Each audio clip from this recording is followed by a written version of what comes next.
My guest today has been running a BPO company for the last 3 years. He's been involved in the outsourcing industry for a lot longer than that. And before that was an education in Hong Kong and China. He speaks Mandarin. He's from Australia. He's non-tech, but he works with tech teams and development superstars. His name's Anthony Bowers, and he's from Tallant, Asia. This is the Nerd Out of Water podcast with Michael Lobb.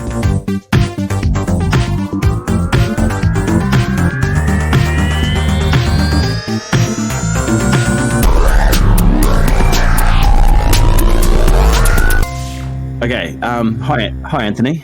How are you? Yeah, I'm doing great, Michael. How are you today? Very good. So do you want to tell us a little bit about yourself and how you got into the BPO industry?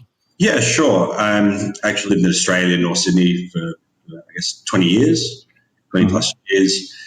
Learned Mandarin, went up to China for 6 months to further my studies, etc., and get to know more about China, and then basically never came back.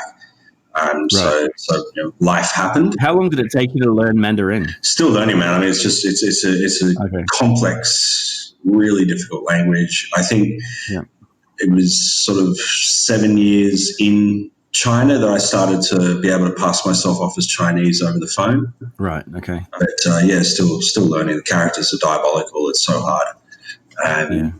So did that. I was sort of 10 years in mainland China. Moved down to Hong Kong. After that, spent some time in the education field, was doing my PhD, and I was looking for something more commercial, get back into a commercial type role. And I'd heard about this offshoring, remote staffing in the Philippines. I didn't know anything about it, but I knew someone that had started the business in Luzon. Went out there, sort of saw what it was, did some part-time work, and went, I love this. I think this is great. I thought it was great for many reasons. I thought it was providing really great work for the local Filipinos because I'd seen the downside of that with the domestic helpers in Hong Kong. Not all of them, of course. I think the vast majority is great, but some of them suffer horrendously. So I enjoyed the fact that the industry is creating work for Filipinos in the Philippines and good work. I also liked that it was helping Australian businesses compete. Yeah. Often thought like, this is giving a chance for small to medium businesses to really slug it with the bigger companies and their shared service environments. And so, we loved it. Spent, I think, 2-3 years at that company and, it was fairly successful in some ways. I mean, the time came that needed to branch off and do my own thing. And I moved down to Cebu almost 3 years ago to the day. Yeah. Had a backpack and a one-way ticket. And a motorbike, I think. Well, that came way later, man. There was no motorbikes in the beginning, man. Although I was living on the smell of an oily rag before I got an oily bike. And just started it from there. And it was super hard yakka. There were a whole heap of things that I didn't realize were crucially important when you're starting your own business. The things that just X factor stuff that I have no understanding of. And I think... Like what? Just at the very beginning, I thought the critical thing would be to find clients. That turned out not to be the problem at all. The problem was getting staff. All right, okay. Right, so I didn't have any staff, right? So I'd get people in for an interview, and they'd come in, they'd say, well, where's the team? And I'm like, you're it. You're low number at Tallant, like number one. And number one. You could hear the doors slamming as they ran out of the building. And I'd be like, I'll call you back. Don't call me, call something. Yeah, bye. Boom. And that wasn't even in my realm of thinking that could even be an issue. So it's that sort of extra stuff. Do you think that's a cultural thing? It's like they sort of turn up and expect there to be a large company there that's reliable and feed a family and consistently do that? Or do you think that was just you're really scary? Yeah, well, probably a mix of both. I think it's a mix of culture. I think it's a mix of human nature. I think any person, if they're walking into a place and it's not some sort of fancy, fintech unicorn thing, I think they would be right to question the veracity of it, and are they making a mistake joining the company? Will the company be there in a week and all that sort of stuff? So So I get that. But also I think, cultural. The local talent here likes to be part of a team, likes to interact. They definitely consider their workplace as a second family, has a very special and important place in their life, far more, I think, than Western societies, just because of the importance of it all. So that was way X Factor. But we overcame it. We got a few staff, and we grew from there. You mentioned before about ethics and how that's played a big role. I know that you've spoken before about domestic helpers abroad and bringing jobs into the Philippines, or local jobs that can actually help people stay in the Philippines and do their work there. Talk a little bit more about that and why that's so important to you. All right. For that we have to go back to the years that I spent in Hong Kong, and I'll throw an anchor to the wind to say that I think for the majority of domestic helpers that go to Hong Kong or wherever it is, achieve what they want to achieve. I don't think it's easy, but I think that they get good working environments and are able to make money and are able to send that back. But there are cases where that doesn't happen, where they get a terrible employer, they get a terrible agency, where the system is rigged terribly, so that the person has to pay back money, etc., through lenders and whatever schemes they have, and it's just prone to abuse. And I've seen that. I've seen it firsthand. Read about the court reports, all those sort of things, and that really played a big part in it. I mean, from there, I'm like, well, if we can be a small drop in a bucket of offering people work where they can stay in the Philippines, right, and have a good career in the Philippines rather than being forced to go overseas. If they want to go overseas, great. World's your oyster, explore, enjoy it. But if you're forced to do it, if you have no other choice, and I think that's a bit different, and we see ourselves as being able, in a very small way, to help Filipinos and Filipino families stay together and have good, meaningful work, providing great service to their clients in Australia. And on the Australian side of things, or potentially, and not just Australia, we have clients in Hong Kong, Singapore, the States. I think those companies, especially the small to medium companies, struggle with the ethics of offshoring work. Yeah. Right? The larger companies don't, because they all do it. The large companies all have what is called a shared service offering, and they'll have back offices in India and the Philippines and stuff, and they all merrily do it. And I think the small and medium enterprises are being hoodwinked. It's like the bigger players have all got it set up, and yet there's some sort of idea that it's not right to offshore staff. I don't think anything could be further from the truth. Right? Our mentality is, and I've literally said this to people, is break free of your chains.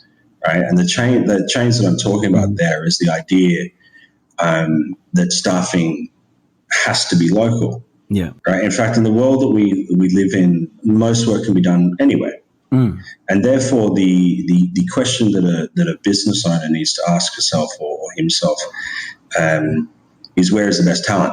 Yeah. And if the best talent is in Sydney, or it is in New York, or it is in Hong Kong, or it is in Singapore, great, go for it. We fully support that. But if you're not finding the right talent, if you're struggling to find staff, if you're struggling to retain staff, then why wouldn't you as a business look for great talent somewhere else in the world where it will have no negative impact whatsoever on the production? And what we've actually found is that the onboarding of remote staff introduces rigor to processes. It introduces formalizing of run books, formalizing of the way things are done. Development processes, quality assurance, things like that. Correct. All of that. It shines a light on it. It forces small to medium businesses to really concentrate on that, and that's a great thing. And we don't like the idea of companies getting rid of their local staff. It's not what it's about. No. It's about use that talent. They're an expensive resource. Make sure you're getting the best out of them, and anything else, look around the world, because it can be done, and that's really our philosophy. Yeah. I read an article the other day about rock stars versus superstars and how the superstars are very, out there and like the lead singer of the band, so to speak, and they're running around the stage doing all sorts of crazy stuff.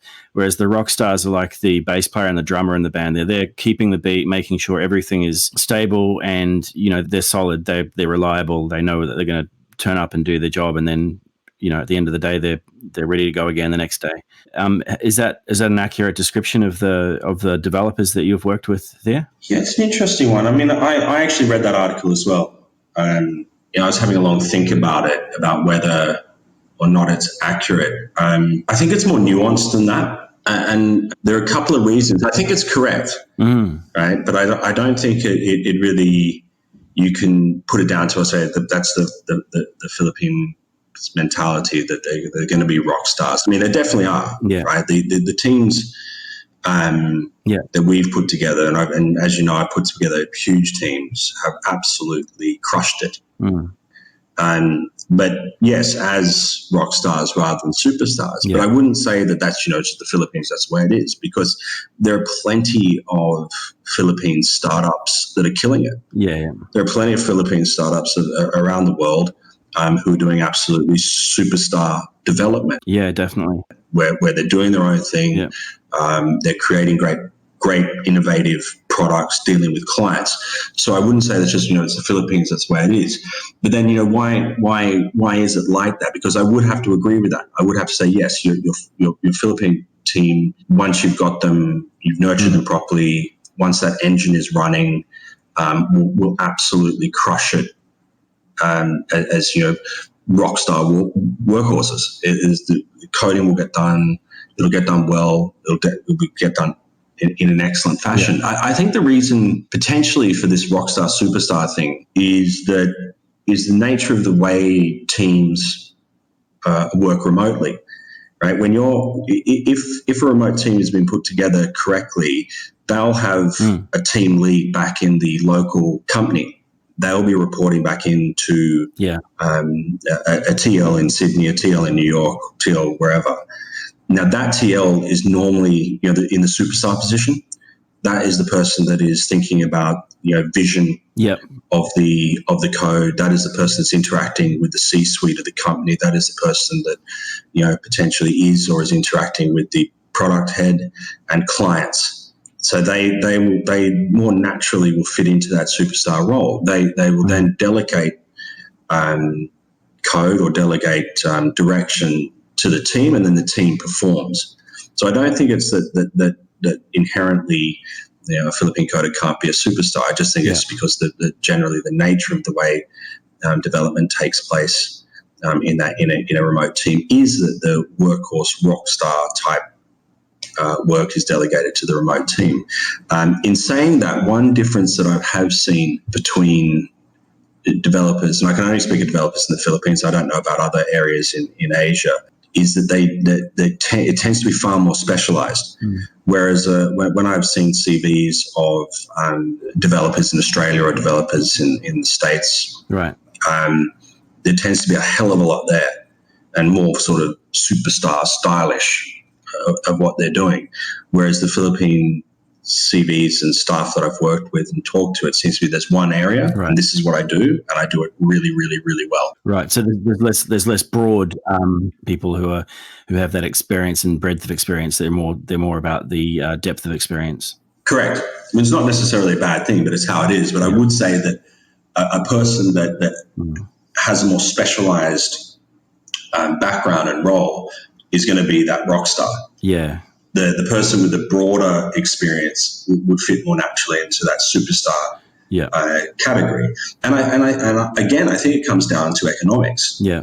And the costs, right? If you are going to command a salary in Australia or the UK or Germany or wherever it is as a developer, you are going to have to bring a certain amount of knowledge to the table. Yeah. And the businesses require you have that multifaceted range to your skills. Yeah. They can't afford it. Whereas in the Philippines, it's like, no, this is what I do. If you need someone else to do a particular area, bring that person in. Yeah. And again, we don't like concentrating on cost. Right? We think that companies that come in and just say, right, we're going to cut costs here, we're going to cut costs there, are doomed to failure.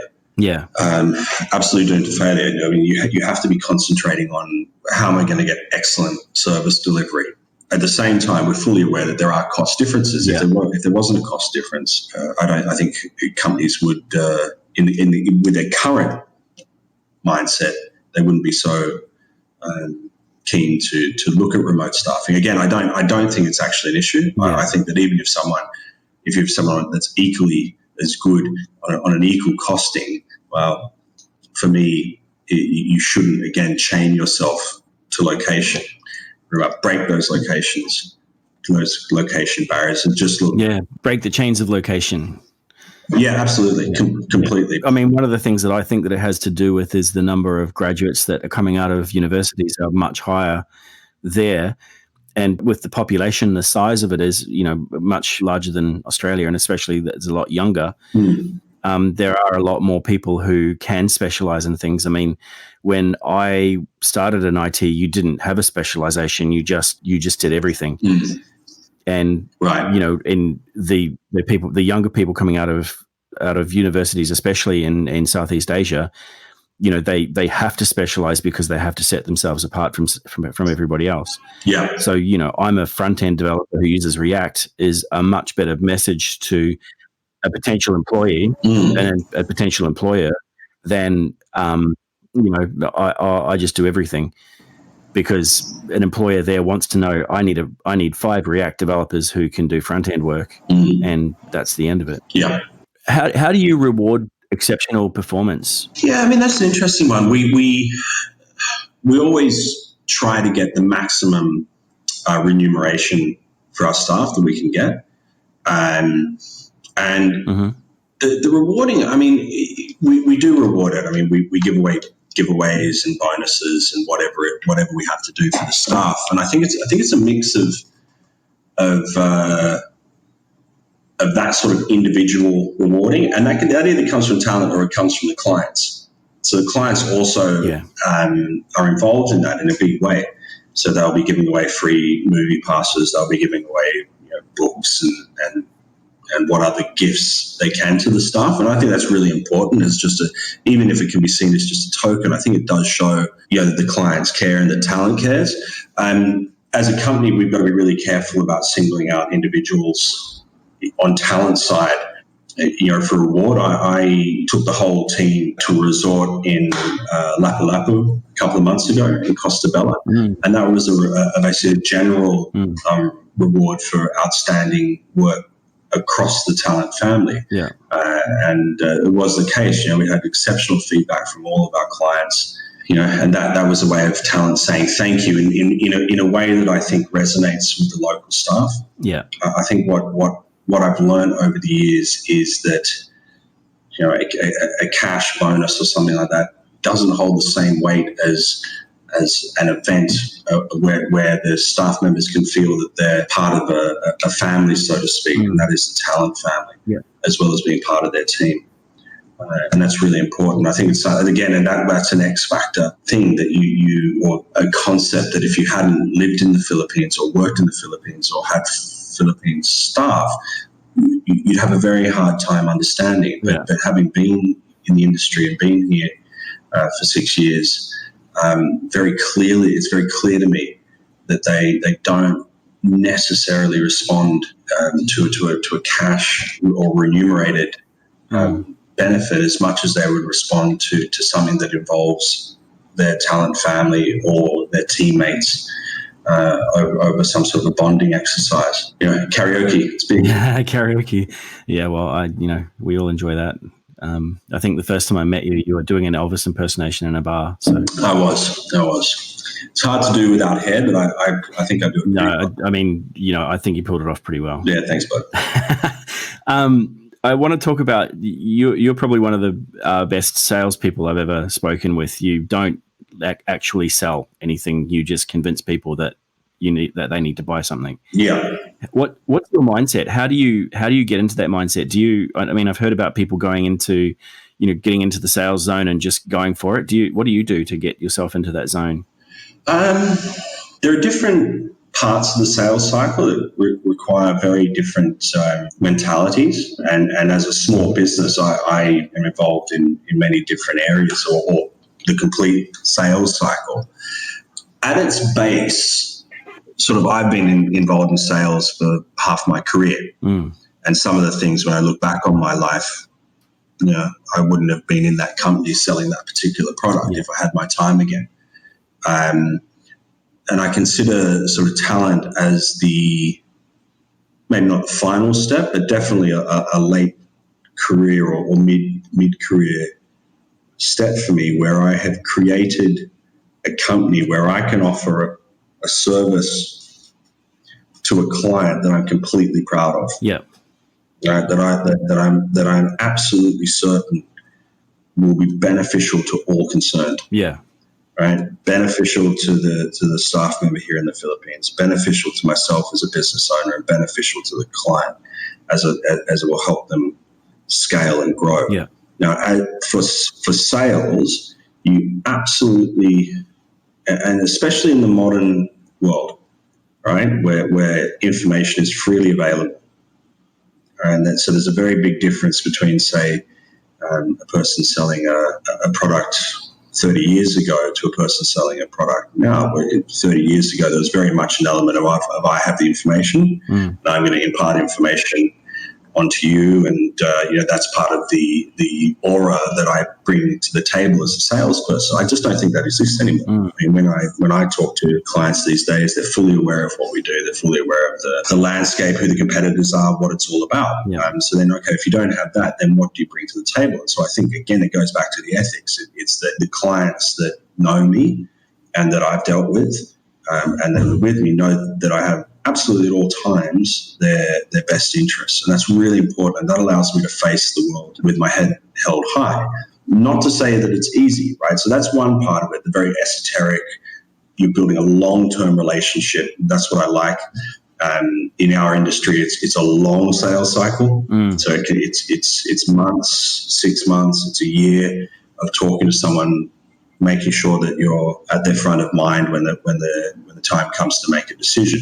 The other end of that is the real grunt work, right? So we've got people here that help us with that, but I also do it myself. Yeah, just hitting the phones, doing the emails, the social media. Now, I'm not going to say I'm very good at the marketing. I don't think I am. I think that I've got a lot to learn when it comes to social media, selling the LinkedIn and the Facebook. Although in other ways, I think I'm pretty good at some of the areas. Like we use LinkedIn extensively. Yeah. Not in a traditional social media way, but I'm hitting LinkedIn super hard whenever I'm going somewhere. So next week we're heading to Singapore. I've been using LinkedIn to reach out to people with really high hit rates. So they say, hey, coming into town, this is what I do. Do you want to meet up for a coffee? No other agenda. I just want to get to know you, see what it is. And we found that has really great results. Yeah. When you're hitting the phones, you have to have a thick skin. Yeah. And it's a weird psychological thing that I do. I collect no's. Okay. Right. So I'm not there hitting the phone saying, when is someone going to say yes? When are they going to say yes? It's like, my goal is to get some to the point where they say, no, I'm not interested in this. Right. Right. Because there's a real achievement there. Right. It means you're actually doing your job. Yeah. You've actually eliminated something from you don't need to deal with that anymore. You've got that off your plate. Totally. And if you're not a shyster, right. So I know that I can be very effective to get people to agree to things. Right. And I know that if I wanted to, I could probably force way more, lead count than what I get. But I'm not interested in that. I know that the more no's that I collect, that eventually I'm going to come across someone that has a genuine need. And then it's about, helping them articulate what that need is, helping them really solidify in their minds, is it a genuine problem? How can they solve it? And does Tallant have a service offering that will help them? And if yes, great, let's continue it. And then it's a fine line of walking that client down the hall, closing the doors as you walk down that hall very gently until you get to the end where they make a decision to go, and not be afraid to ask the question. right? And again, it's a real balance and takes experience to know how far you can push something without being pushy. Yeah.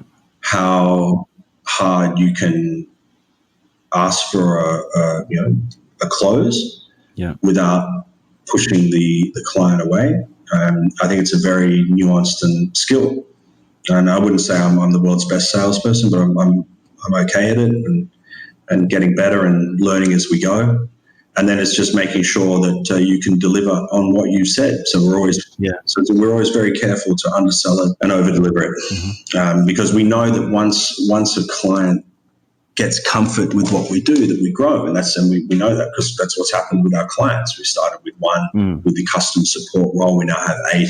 We started with one with the accounting role. We now have 8, et cetera, et cetera. So once the clients get comfortable with it, they grow. I've got 3 questions that I'm going to ask pretty much everybody. Yeah, go ahead. What would you do differently? What's one thing you would do differently if you had a chance? Oh, man. So many things, Michael. I'm not Warren Buffett, you know.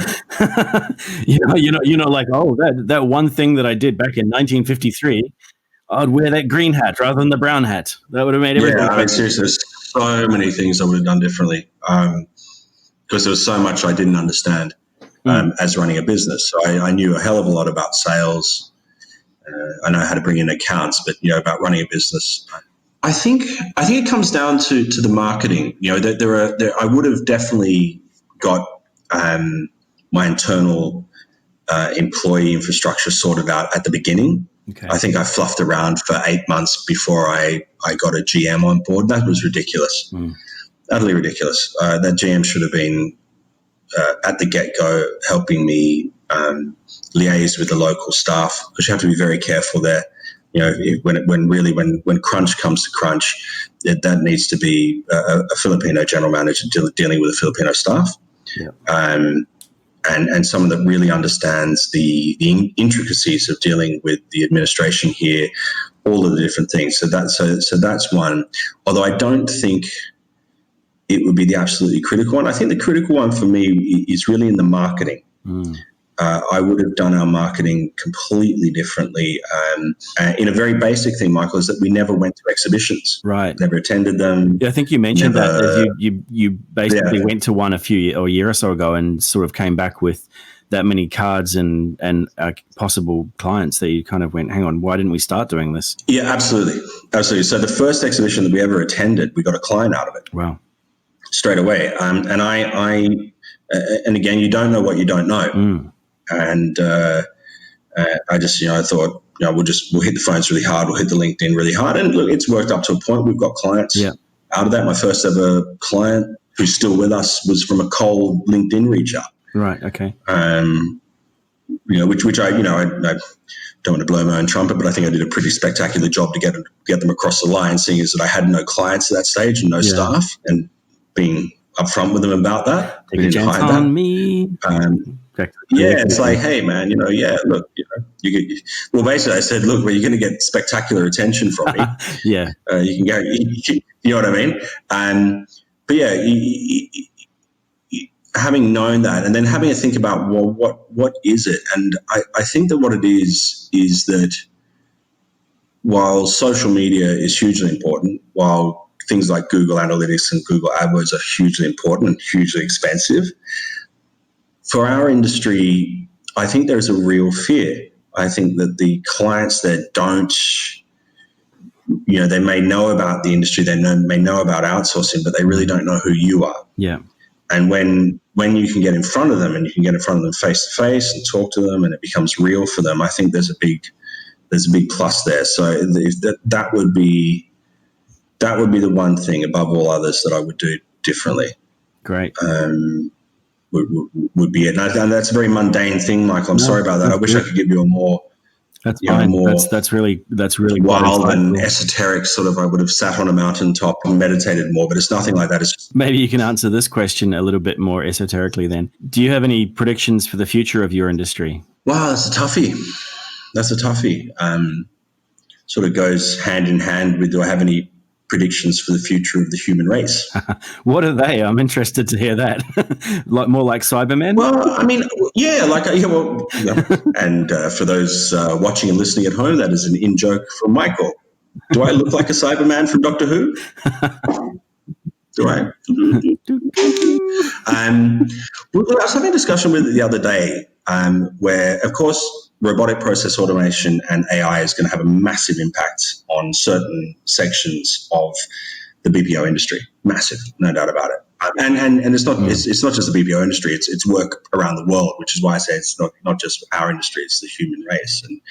And I do think we have to be very careful with how we proceed with some of those technologies. I was reading about the Google AI research that was shut down. Yeah. And that was shut down because the two AIs started to talk to themselves in a language that they understood but couldn't be understood by anyone else. Yeah. And the plug was pulled on it, and we've not heard anything since. And I'm like, oh, wow. Like that spooks the hell out of me. Yeah. And I'm not a conspiracy theorist or anything like that, Mike. There's nothing like that. But that reading that story really rattled me, because I'm like, wow, these two AIs got together, formed their own language that they could understand but couldn't be understood by anyone else. I'm like, that's scary.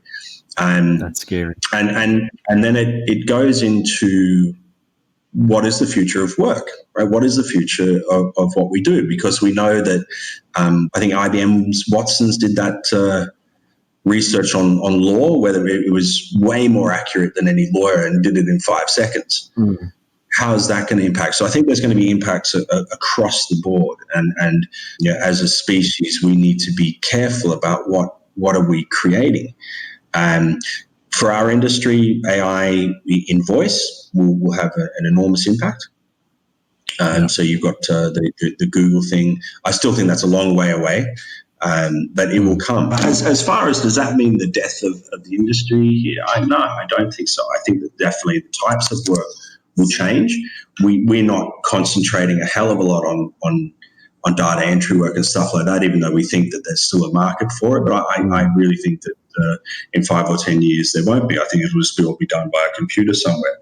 But there are other things that the industry will move into because it has to. So it'll be things like software development. I think that's still quite a way away. Graphic design, I don't think that can ever really be automated. I could be wrong, just those sort of areas. So we're very much trying to focus on the knowledge process outsourcing, or KPO it's called, because I think that's where the industry really has legs definitely for the future. And you want to focus on changes. focus on the things that are going to actually get you through, through the next decade. So Your century will be great. I mean, hopefully modern technology will allow me to last that long. But through the next decade, definitely. And the Philippines and all countries that are product centers for remote staffing really need to put together effective strategies for upskilling their staff, for making sure that the education of the graduates is matching what the clients are looking for. And that's going to be the big thing. Yeah. So I see that as some major change. Definitely. Last question. If you weren't doing what you're doing now, what would you be doing other than impersonating Elvis Presley or a Cyberman? Dude, I don't know. I mean, I've always had, as well as a commercial role, I've had an education role. So if you look at my career, there are two clear paths. It's basically split 50-50 on the years that I've been in each. I would absolutely love at some stage in the future to be able to go back into education, but in a commercial field. And I see the only way that I could do that is to be able to start my own school and make it, and maybe do it in the Philippines, maybe do it somewhere else. I would definitely have an online component from what I've learned from the industry. So that's probably what I would be doing, and probably will be doing in the future is getting back into education, because I just think it's such an important field and I really enjoy it. But I've also loved, even though it's been a hell of a roller coaster ride, I have loved running my own show, and really enjoyed that. It's diabolically difficult at times, running your own business, but there's never been more of a rewarding feeling for me than when we deliver for a client and we get paid for it. Right now, that's the difference between being a salesperson, and Joe was before, and running my own show. As a salesperson, you get the handshake, you get the client through. You make sure the delivery is there, but it's kind of being done by someone else, and you're in the background. When you're running your show, you're holding that ball. And there's just a real beautiful feeling of building those relationships up, etc. And that's what keeps me going. Is as much as making sure our staff are well looked after, making sure that they're in A-grade buildings, have long-term careers, are happy working from Tallant. There's also the joy of delivering for a client. As long as the client's treating the staff well. And that's one of the things you have to manage, right? What do you want? No. No, go down the road. We don't do that here. We don't want to deal with you. Great. All right. Well, thank you very much for your time today. It was a pleasure. I really appreciate everything you've had to say, and I'm sure that everyone listening and watching and doing all of that stuff will gain a lot of insights from it. Yeah. Thank you very much, and talk again soon.